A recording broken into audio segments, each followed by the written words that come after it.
stuck in those seats. All right, this is the Kilimanjaro safari. Yeah, because I don't know how to say it right. Well, Okay. this is a Disney's Animal Kingdom. Okay. We got our animal counter. Nick's got the animal counter, so I'm going to video and he's going to count the animals that we see. This was her idea, not mine. Okay, it's a good idea. We're going to see how high we can get. Okay, and we're looking for the doiger. And take note of this. Over on the right hand side, watch your hands, arms, feet, and legs. Is the Just beside your chest. doiger up there? I don't know, I'm looking. But we're looking for the doiger because someone always used to talk about it and I've never seen one. Swahili. Here in Arabic, that's Okay. like to say twende, which means let's go. All right. Probably won't see it out there either. Ciao everyone, my name is Elizabeth and I'm going to be your safari guide today. We're going to be heading out of the reserve in just a moment to start our journey. We have a couple important rules to talk about as we get going. Need to make sure we're going to be staying seated, keeping our hands, arms, feet, and legs inside the truck at all times during the reserve today. For any little ones on board, they can be seated in a lap as long as they stay in one lap and one lap only. It does get pretty bouncy out on these roads. We're heading right down to our first stop, which is going to be in the Little Ituri Forest. It's going to be the most densely forested area of the reserve. We can commonly find some of the shyest residents. We've already got an okapi over on our right-hand side. The okapi does look a bit like a zebra since they have their nice striped pants on, but they're actually one of the closest relatives of the giraffe and not the zebra. The okapi have those black and white stripes on their fur to help them blend in with the sunlight and the shadows that you'll find in the rainforests of Africa where they make their homes. They are very good at blending in and going unseen. Also on the left, very hard to see, there's a couple bongo tucked back on that hill. The copper-colored antelope with the very long horns.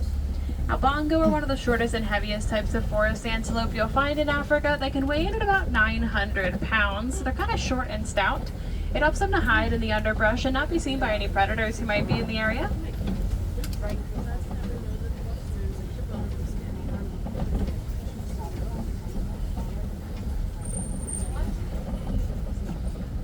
Also got a nest on our right-hand side.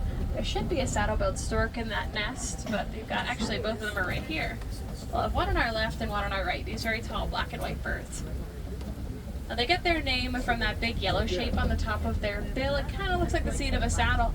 This is the female on the left with the bright yellow eyes. The male's over on the right with the dark brown, almost black eyes, little yellow things below his bill. Those are wattles. Only the males have them, females do not. The retrites of around 5 feet tall, thanks to those very long, spindly legs, and they use those legs to wade into shallow water where they'll fish for their dinner. So we've got some nice prime waterside real estate here in the forest.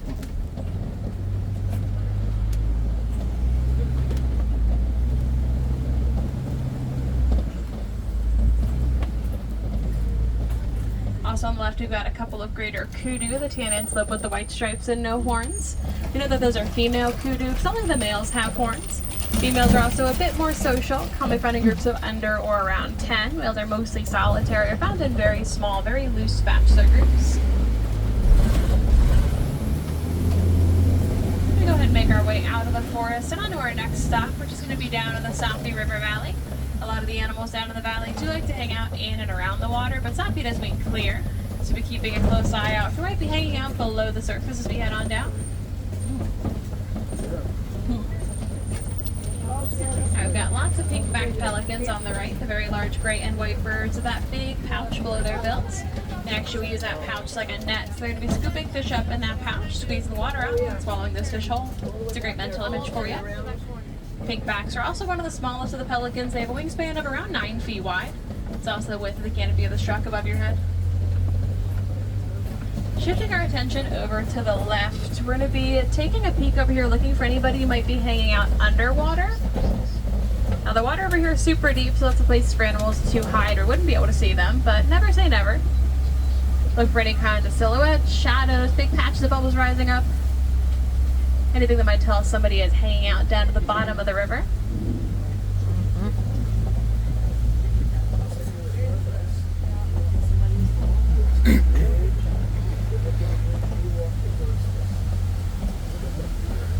Now I'm not seeing anyone right here at the deep end, but in the shallow end of the river on our left, we've got lots of Nile crocodile activity. By activity, I mean they're all sleeping. But Nile crocodiles, they're the largest crocodilian you'll find in Africa. They're also one of the largest in the world.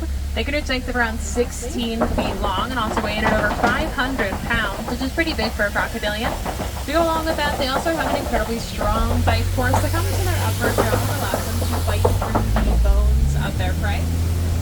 Now, the prey of a Nile crocodile can be anything as small as a fish you'll find swimming in the river with them, or as big as a large mammal who might make their way up to the water to try to get a drink. They're very opportunistic predators, which is a fantastic survival skill.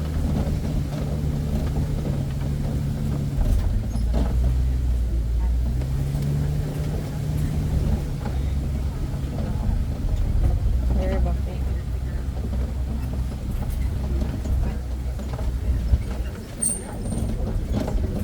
Say thanks for a while.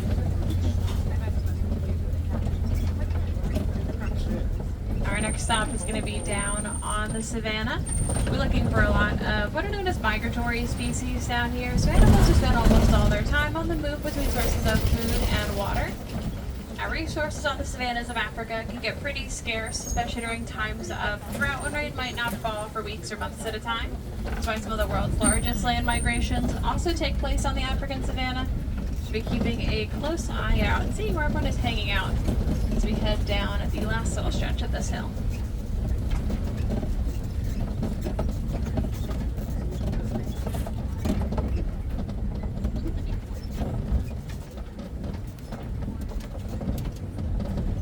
Now looking over to the right, you've got a couple animals kind of scattered around in the middle of the savanna. I see the Ankole cattle right now. We'll be closer to them in just a minute, so we'll hold off on talking about them until we get that closer look. Right now, we're going to take a little peek over at the den on our left. Look for anybody who might be over here.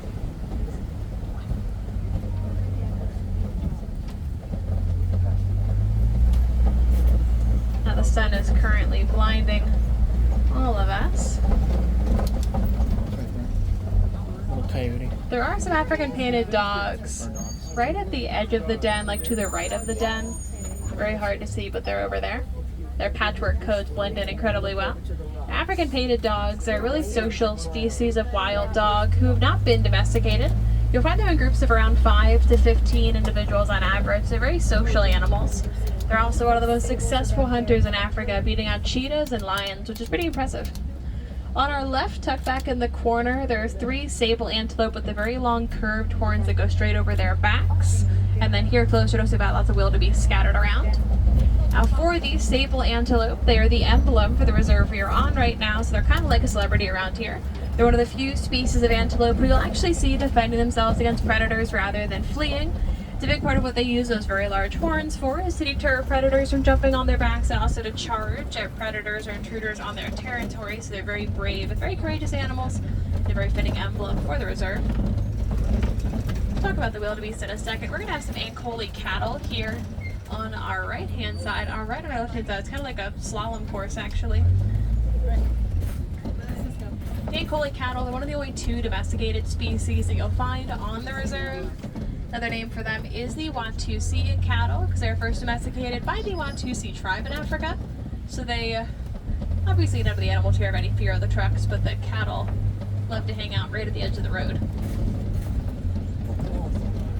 Get a much closer look at their absolutely massive horns from here, though. We'll have one more on our right.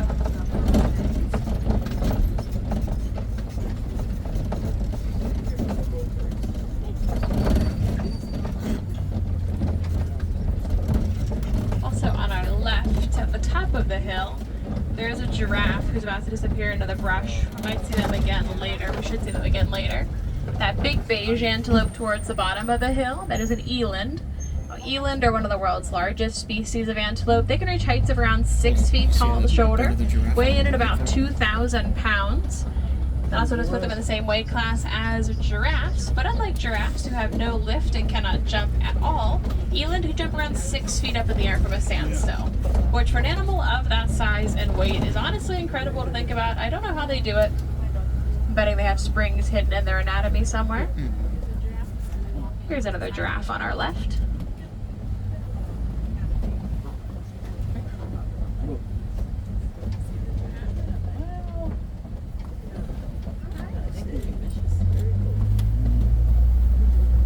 Now, giraffes giraffes are the tallest land animal. They reach heights of around 18 feet tall, the absolute highest end of their average.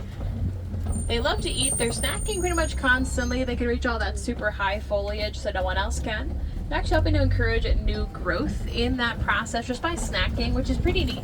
They're a very important part of keeping up with their own ecosystem on the savanna.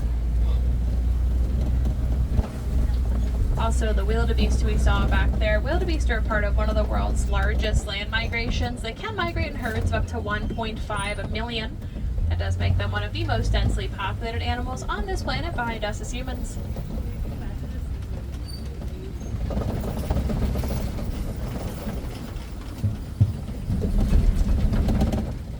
Now I'm on our way off of the savanna for a little intermission. We're heading on over into elephant country. I'll give you one guess what kind of animal I might be trying to find over in elephant country.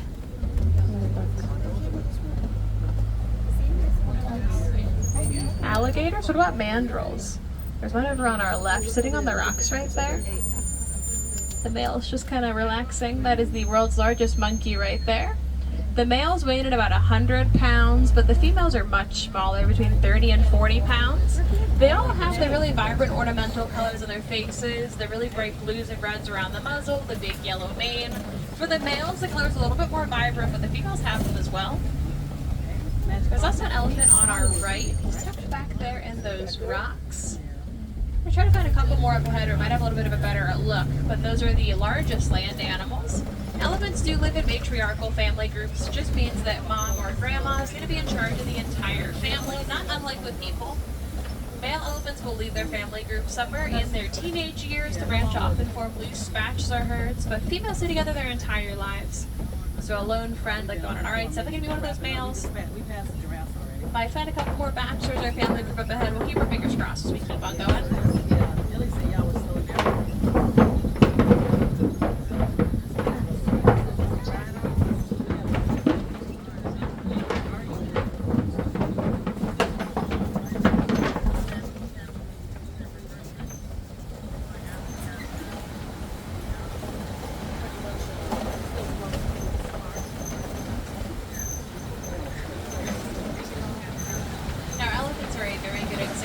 What's known as a keystone species on the savanna.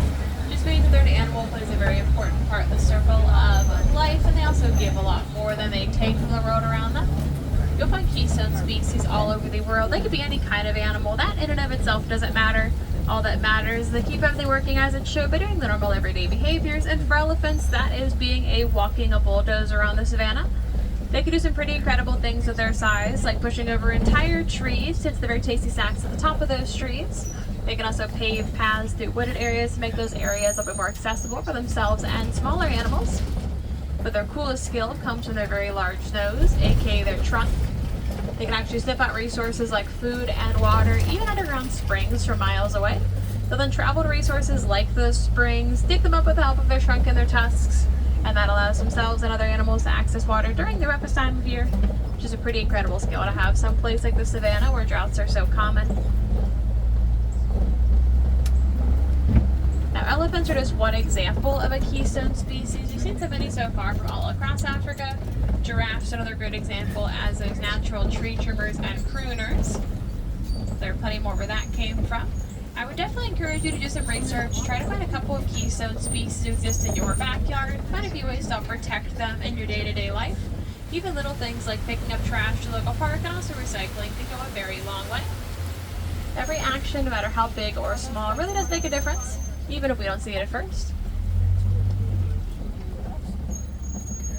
Now those other elephants on are on our left. There's one that's actually walking out right now from behind those trees. So go real slow for a second as she kind of mosey's her way out. You want me to count all these? No, I just... So we got this island full of greater flamingos here up. on our left. They are the largest and lightest pink species of flamingo. I would lose it. They get their pink color from something called beta carotene. They can be found in things like krill and brine shrimp that make up a lot of their diet. Now for the couple of kind of grayish brown flamingos out there, those are the juveniles. They're born with gray feathers, and it takes around 2 years to reach their full pink coloration. You want to see our count so It's far? a very slow color change process. 63. We're up to 63 animals on the safari so far. Not counting the flamingos. Okay. Is that counting the 15,000 flamingos? I just said not counting. Okay. A couple more elephants on our left. We'll get a glimpse of them as we go by. There's a closer look at the elephant. Oh, family was definitely hanging out in the shade for a little bit.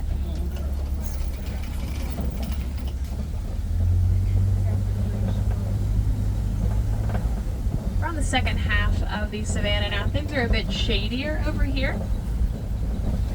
Got a mud wallow on our left. Good indicator there might be rhinos around here. Both elephants and rhinos have very thick but very sensitive skin, so for them mud's going to be kind of like an all-in-one skincare routine. The sunscreen, a bug repellent, keeps them cool and also keeps their skin from drying out. Here are our friends coming to the party on the right. Those are white rhinos. They are the largest and most social of the 5 species of rhino. They mature to weigh somewhere around 5,000 pounds, so they do make their homes in the savannah with their families. That's why they've got a very wide, squared-off jaw to help them graze from all the grasses that grow out here. Kind of like gigantic 5,000-pound lawnmowers. Let's go. Yep. Now looking over on our left, we're looking for somebody who might be a little bit more difficult to spot. I actually already see movement up ahead, so we're gonna skedaddle on over to that second hill. Got some cheetahs over here. Looks like these ones are rolling around in the dirt and in the straw. Here they are in that corner up towards me. Oh, yeah. Now, cheetahs are the fastest land animal. They have a top speed of between 60 and 70 miles an hour. They're more like a sprinter than a marathon runner, though, because they can only maintain that speed for about a quarter mile. It does make stalking their prey a very important part of their hunting process. They're also one of the few predators in Africa who prefer to hunt during the day rather than at night. It's why they've got black fur under and around their eyes. That fur looks like eyeliner, but it actually acts like athlete's paint to help absorb the sun and keep the glare out of their vision while they're on the hunt. I feel like we're getting into the Pride Lands now. Yep.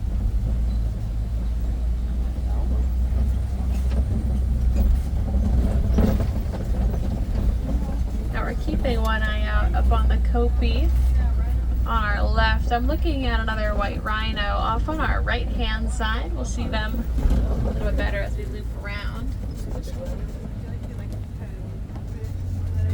There they are right there.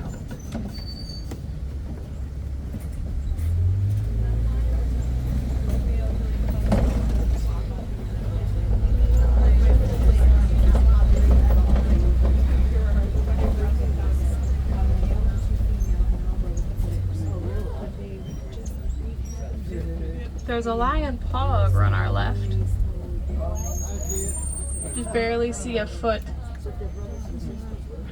First thought they weren't going to be out at all, but you just get to see a lion foot. It's a great view of their paws. So their paws are massive. They have absolutely gigantic paws. And as we can see, they will be sleeping pretty much all day to help them conserve energy for their hunt later. So I gotta They'll joke sleep about the or lions. rest He's around taking a cat 18 to nap. 20 hours of the day. So great conserving energy for later. Not unlike a house cat you might have at home. Mine also sleep all day and think they're lions. Really no difference in that case. Also got warthogs on our left. They're one of Africa's largest burrowing animals. They can dig their own burrows with the help of their tusks and their very wide snouts. They can also reuse burrows made by other animals. It's a great example of recycling and also working smarter and not harder in the animal kingdom. I think that's Nick's Lion King rendition of the warthog. Okay, that's pretty awful. Here's that rhino again on our right. And then coming up on our left, we're going to have 2 ostriches hanging out right here at the edge of the road. Just looking for the third one. I don't know where the I third didn't one see it. is. You didn't see it? Ostriches are the world's largest bird. A little bit too big to fly. They're actually the fastest animal on 2 legs. They have a top speed of over 40 miles an hour, which is pretty impressive. Sounds way faster than I'll ever be. He's like, oh yeah, look at the eggs. Oh. I wonder what those are eggs or. We're going to go ahead and make our way into what's going to be our last stop for our safari today. We've seen a good number of animals so far. We do still have one more to see before we head back to the village. We're going to be swinging by the Words Post and Magadi Glen to say hello to some conservation superheroes down here. If you're looking for an animal who's very adorable, very entertaining, and also very important to conservation efforts all across Africa. Here they are coming up on the left, hanging out in the front porch. Looking very comfy. These are the Nigerian dwarf goats. They're a small domesticated species of goat who are commonly kept as pets and as livestock. Not only are they very adorable and very entertaining, but they're also very important. There's one in the truck. Their milk can be sold for a very high profit, as said today's very sweet. The sale of that milk helps stimulate the economy in rural villages in Africa. It also helps to encourage those villagers to keep their business focused on domesticated animals rather than wild animals. That's why the little conservation superheroes. Put a cake on them. Now that was the last stop for our safari today, which just made it time to head back to the village to continue your adventure here today. There's still plenty more animals to see around the rest of the park. You can go check out the Gorilla Falls Trail by our exit, or the Maharaj Jungle Trek over in Asia. These are both self-guided walking trails that are fully accessible for strollers and wheelchairs. You can spend as long as you want on these trails admiring the animals and also learning about them with the help of my friends in green and the Wilderness Explorers who lead along your journey. Now, if I have any Wilderness Explorers on board or still need their safari badge, you put on the Simba 1. That is the name of this truck, and also your code word to get your badge on your way back to the village.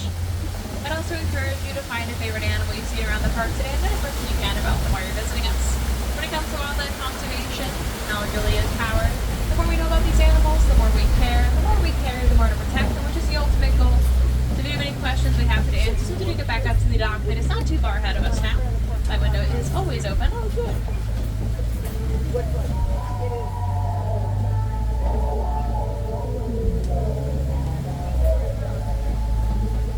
Okay, so let's pan over back over to Nick and see what our final count was.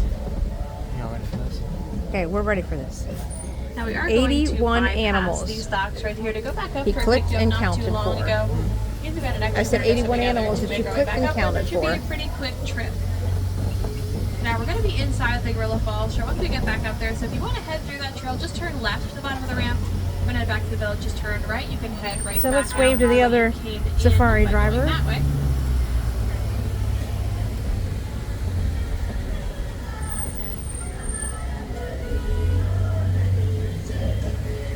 Now we are going to bypass this dock right here. We're just going to hang out here with Dakota for just a second first. Now, if you do want to check out either of those trails, whether it be Real Falls, where we'll be in just a second, or Maharaja over in Asia, you're going to have about an hour to head over there. They close at 4:30 today. All right, we're going to wave at Dakota as we go As long as by. you're in that All trail right, before 4:30, wave. you're Hi, good. Dakota. Just be inside, because they will stop letting you come in after that closing time. It's a different looking vehicle. Wow.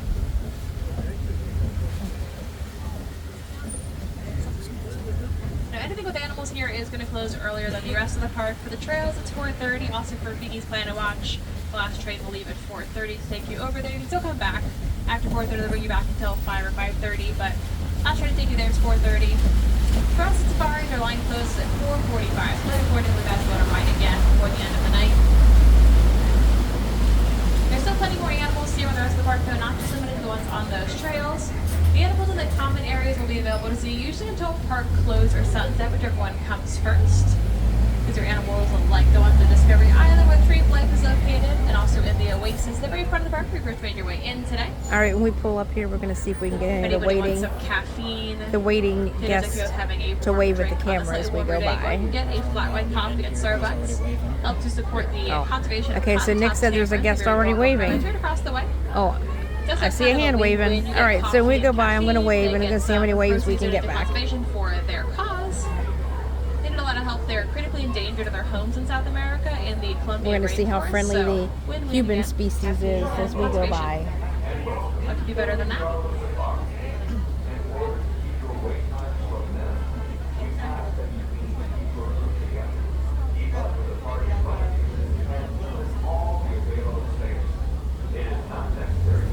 All right, here we go. Here we're going to test and see how friendly the Cuban species is. Okay, we got some friendly faces. Okay. Just a minute before we're getting ready to say goodbye. to be safe, Kwaherini, which means goodbye, or to go well in Swahili. And that is what I'll say as we're dropping you off here in just 1 second once you have the 3 dock to do so. It's going to be Kwaherini, everyone. The Sunday Sound, thank you for joining me today. It was a pleasure to have you on board.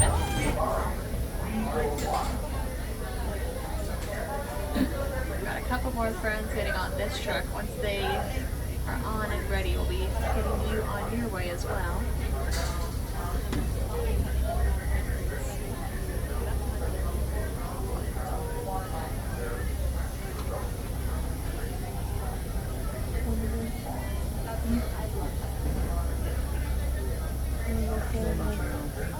Let's go on.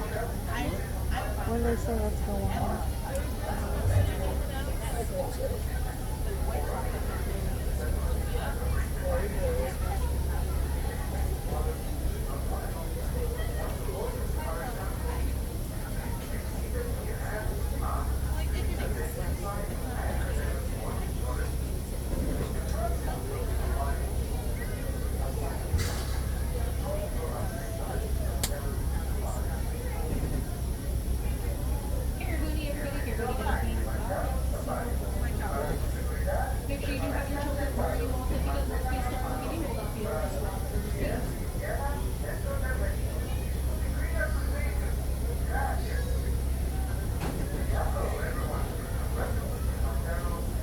Okay, so we'll be moving here in just a little bit. Actually, the vehicle in front of us is just getting finished putting a few extra people on their vehicle so they can go on their safari. They're almost done. And then we're going to pull in here and then we'll be getting off. And where are we going next? Okay, so the next thing that we're going to do when we get off the safari is the jungle trek, which has gorillas. Different kinds of animals, but there are gorillas there. Alright, so this is we got the all cleared. Go up here to the cast member. Hi, everyone. So, I think the journey today was a pleasure to have you on board.